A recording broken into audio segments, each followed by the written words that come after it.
ఏదైతే Nellore axis bank కేంద్రంగా Nellore town branch అలాగే ముత్తుకూరు బ్రాంచ్లో దాదాపు 12 కోట్ల మేర ఈ యొక్క పర్సనల్ లోన్ల పేర కుంభకోణం జరిగింది.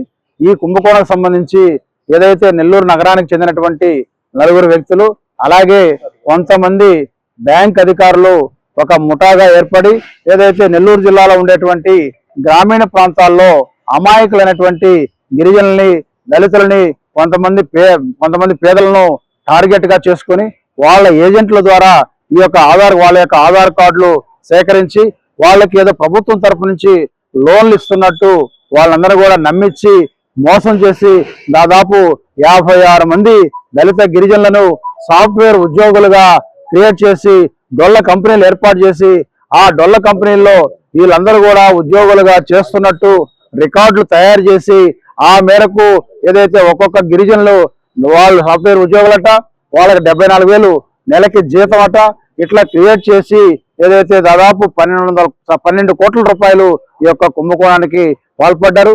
ఈ కుంభకోణం ఒక్క నెల్లూరుకే పరిమితం కాలేదు. ఏదైతే ఏపీ, తెలంగాణ, చెన్నైలో దాదాపు 500 కోట్ల మేర ఈ యొక్క కుంభకోణం జరిగి ఉందని మా దృష్టికి ప్రాథమికంగా వచ్చింది. దీని అంతటి మీద మేము డీటెయిల్ గా విచారణ జరిపించమని ప్రభుత్వాన్ని విజ్ఞప్తి చేస్తా ఉన్నాం. మేము ఒకటి అడుగుతా ఉన్నాం, ఏదైతే మనం బ్యాంక్కి ఒక లోన్ కోసం వెళ్తే 1,00,000 ప్రశ్నలు వేసేటువంటి బ్యాంక్ సిబ్బంది బి యొక్క గిరిజనుల ఎవరు కూడా బ్యాంకు ముఖం చూడలేదు, బ్యాంక్ దగ్గరికి రాలేదు, బ్యాంక్ ఎక్కడ ఉందో తెలియదు, బ్యాంక్ ఏ ఊర్లో ఉందో తెలియదు. అయినా కూడా ఒక్కొక్కరి పేరుతో 15 లక్షలు, 20 లక్షలు, 30 లక్షలు లోన్లు ఇచ్చారంటేనే దీంట్లో మతలబు మనకు అర్థమవుతా ఉంది. అందుకని దీని మీద సిబిఐ విచారణ జరిగితే మొత్తం వాస్తవాలు బయటకు వస్తాయి. సిబిఐ విచారణ జరపాలా, ముద్దాయిలకు శిక్ష పడాలా, అలాగే బాధిత గిరిజనులకి, దళితులకు న్యాయం చేయాలని చెప్పి మేము ఈ సందర్భంగా కోరుతా ఉన్నాం. వీళ్ళు గతంలో ఏదైతే ఈ వాసుదేవనాయుడు అనే అతను గతంలో ఏదో బీఆర్ఎస్ పార్టీ అని, ఈ కాంగ్రెస్ పార్టీ అని కొన్ని పార్టీల్లో ఏదో తిరిగినట్లుగా మాకు సమాచారం ఉంది. ఆ సందర్భంలో వచ్చినటువంటి పరిచయాల ఆధారం చేసుకుని ఆ పరిచయాల ద్వారా ఈ యొక్క గిరిజనులకు సంబంధించినటువంటి ఆధార్ కార్డులు సేకరించి తద్వారా ఈ యొక్క మోసానికి కుట్రలేపి ఈ మోసానికి పాల్పడ్డారు. అంటే మేము చెప్పేది ఒకటే, ఈ మోసం కూడా 2021 నుంచి 2024 డిసెంబర్ వరకు జరిగింది.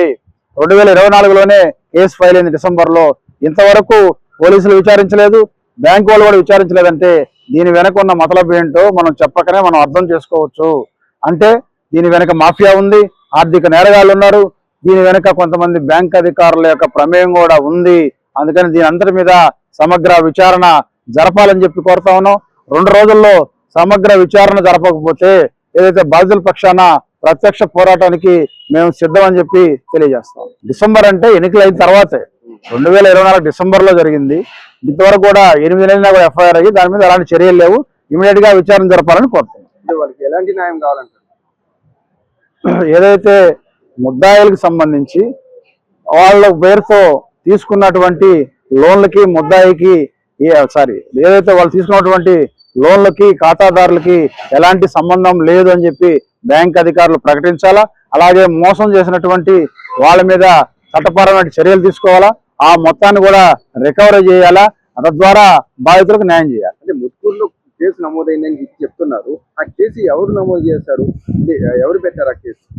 ఏదైతే 2024 డిసెంబర్లోనే బ్యాంక్ అధికారులు బ్యాంకుని ఫలానా ఒక 4 వ్యక్తులు మోసం చేశారని చెప్పి గుర్తించి బ్యాంక్ మేనేజరే ముత్తుకూరు పోలీసులకు ఫిర్యాదు చేశాడు. అయినా కూడా ఇంతవరకు దాని మీద విచారణ లేదంటే దీని వెనక పెద్ద కుంభకోణం దాగి ఉంది, పెద్ద వ్యక్తుల హస్తం ఉంది అనేటువంటి విషయం మనకు స్పష్టమవుతుంది. అందుకని దీని మీద విచారణ జరిపితే అన్ని వాస్తవాలు బయటకు వస్తాయి, బాధితులకు న్యాయం జరుగుతుందని చెప్పి కోరుకుంటాం. బ్యాంకులో లోన్ తీసుకుంటే నోటీసులు వస్తాయి కదా, అవి నోటీసులు మీరు చెప్తున్న ఆ గిరిజనుల వాళ్ళకి వెళ్ళాయా లేకుంటే వీళ్ళకి వెళ్ళాయా? నోటీసులు దీంట్లో ఒకటే మనం అర్థం చేసుకోవాల్సింది ఏంటంటే, దీంట్లో వాళ్ళు లోన్లు కూడా ఏదైతే ఖాతాదారుల పేరులోనే వేయించి ఖాతాదారులకు సంబంధించిన ఏటీఎం కార్డులు, వాళ్ళ చెక్ బుక్లు, వాళ్ళ యొక్క చెక్ బుక్లతో పాటు వాళ్ళ యొక్క ఫోన్లు కూడా వాళ్ళ దగ్గరే పెట్టుకొని ఖాతాదారులకు తెలియకుండానే ఖాతాదారుల పేరుతో లోన్లు తీసుకొని కాజేశారు. నోటీసులు మాత్రం ఖాతాదారులకు వచ్చాయి. అందుకని ఇది పెద్ద కుంభకోణం అని చెప్తున్నాం. అందుకని దీని మీద విచారణ జరిపితే వాస్తవాలు బయటకు వస్తాయి.